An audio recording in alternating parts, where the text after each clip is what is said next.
जय श्री कृष्णा। श्रीमद् भागवत गीता में हम लोग 15वें अध्याय में 10 श्लोक तक सुन चुके हैं, जिसमें भगवान श्री कृष्ण इस संसार को पीपल की वृक्ष की संज्ञा दे रहे हैं। यह संसार पीपल की वृक्ष की तरह है। इसमें मूल जो परमात्मा है वह ऊपर है और नीचे शाखाएं और पत्ते हैं जो प्रकृति है, और वेद को पत्ते कहे हैं। इस संसार में रहते हुए मनुष्य जो कुछ भी इस संसार से ग्रहण करता है उसको इस संसार में ही काटते हुए, यानी संपूर्ण शाखाओं को काटते हुए उस मूल परमात्मा को ढूंढ निकालता है, वह परमात्मा को प्राप्त कर लेता है। भगवान श्री कृष्ण कहते हैं कि जो मनुष्य इस संसार में परमात्मा को ढूंढ निकालता है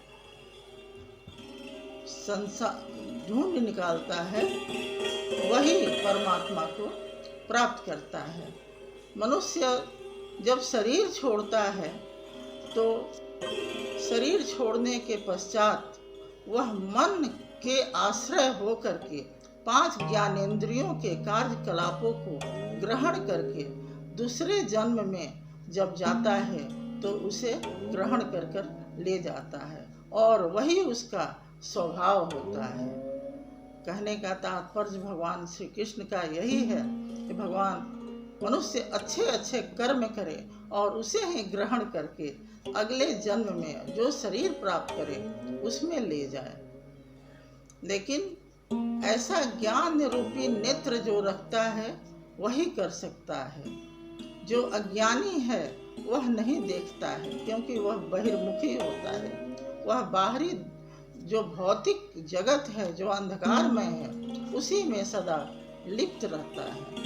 इसी पर अगले श्लोक 11वां कहते हैं, यतन्तः योगिनः च एनं पश्यन्ति आत्मनि अवस्थितम् यतन्तः अपि अकृतात्मनः न एनं पश्यन्ति अचेतसः। कहते हैं कि ज्ञान रूपी जिसके पास नेत्र होगा वही यह देख सकता है, जान सकता है। जो योगी यत्न करता है, जो अंतर्मुखी होता है, जो भगवान को प्राप्त करने की लालसा रखता है लेकिन आत्मा में स्थित रहता है, वही भगवान को, उस परमात्मा को जान सकता है। लेकिन जो यत्न कर रहा है परंतु बहिर्मुखी है, यानी बाहरी दुनिया में ही वह सदा लिप्त है, कामनाओं में लिप्त है, और उतना ही मेहनत, उतना ही पूजन, उतना ही सब कुछ कर रहा है, लेकिन वह अचेत है। उसका ज्ञान अज्ञानता से भरा हुआ है, वह प्राप्त नहीं कर सकता, क्योंकि अंतर्मुख हुए बिना परमात्मा को, परमेश्वर को, अपने स्वरूप को कोई भी प्राप्त नहीं कर सकता। इसीलिए कहा जाता है कि जब तक हम ध्यान में नहीं उतरेंगे, जब तक हम अपने अंदर नहीं उतरेंगे, उस परमात्मा, अपने स्वरूप को यानी हम प्राप्त नहीं कर सकते हैं। यहाँ भगवान श्री कृष्ण यही कह रहे हैं कि वह नहीं प्राप्त कर सकता, यत्न कर रहा है लेकिन वह प्राप्त नहीं कर सकता है। अब भगवान श्री कृष्ण अपना प्रभाव बताते हैं, कहते हैं, यत् आदित्य गतम तेज जगत भास्यते अखिलम यत् चंद्रमसि यत् अग्नौ च तत् विद्धि तत् तेजः विद्धि मामकम्। कहते हैं कि हे अर्जुन, जो सूर्य में प्रकाश होता है, तेज होता है, जो सारी पूरे जगत को प्रकाशित करता है, वह तेज तू मेरा ही जान। जो चंद्रमा में तेज होता है, जो तेज अग्नि में होता है, वह तेज जो है वह मेरा ही तू जान। मैं ही उसे प्रकाशित करता हूँ। अपने प्रभाव को यहाँ भगवान श्री कृष्ण बताते हैं।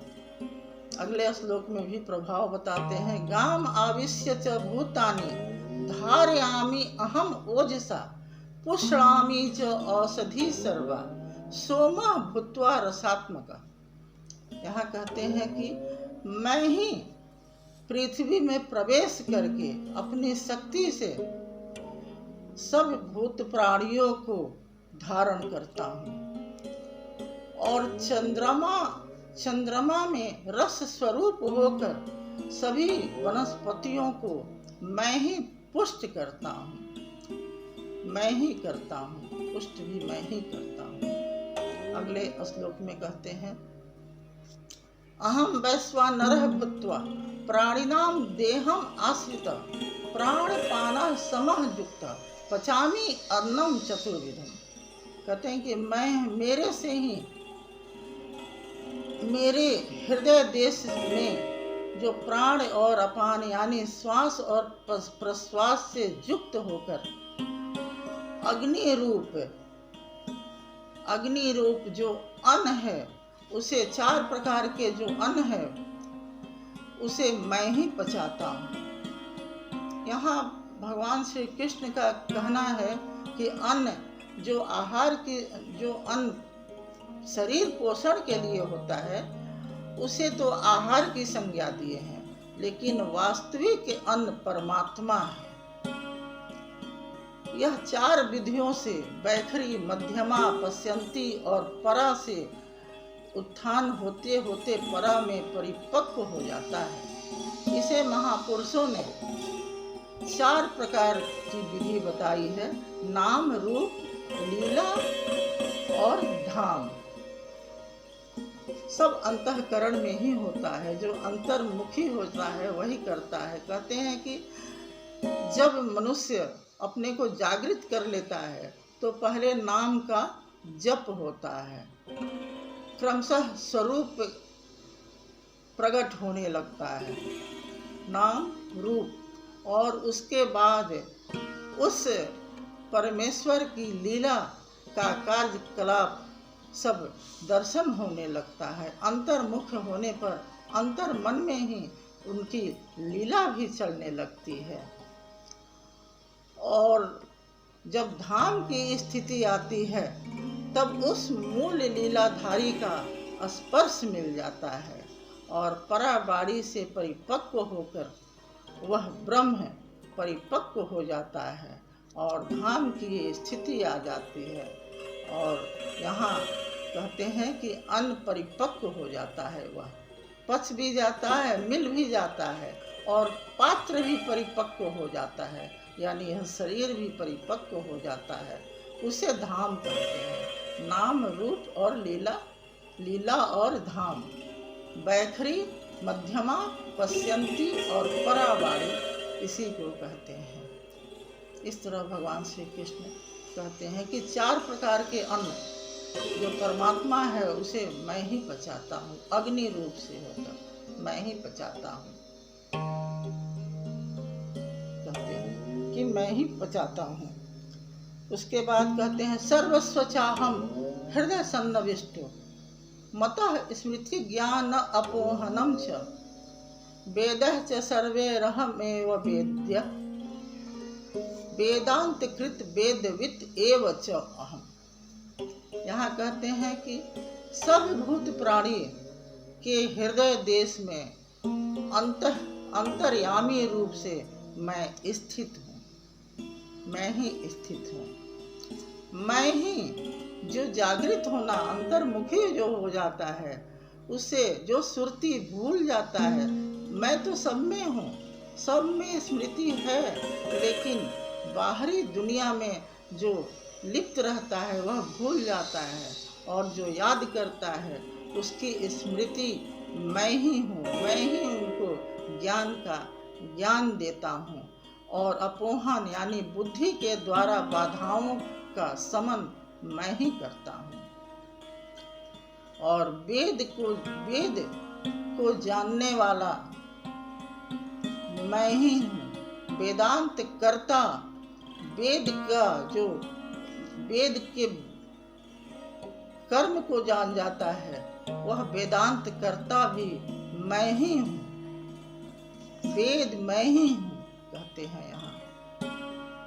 वेद को जानते जानते जो अंत होता है, वेदवित हो जाता है, वह भी मैं ही हूँ। यहाँ भगवान श्री कृष्ण अपने आप को वहाँ खड़ा किए हैं जहाँ योगेश्वर यानी योगी, एक पुरुष जो वेदवित होते हैं, जो वेद को जान जाते हैं। यहाँ कहते हैं योगेश्वर कृष्ण कि मैं ही हूँ, मैं भी जानता हूँ वेद को, मैं भी जानता हूँ। वेद का अंत जो होता है मैं भी जानता हूँ। यहाँ सब कुछ भगवान श्री कृष्ण करते हैं, योगेश्वर श्री कृष्ण करते हैं।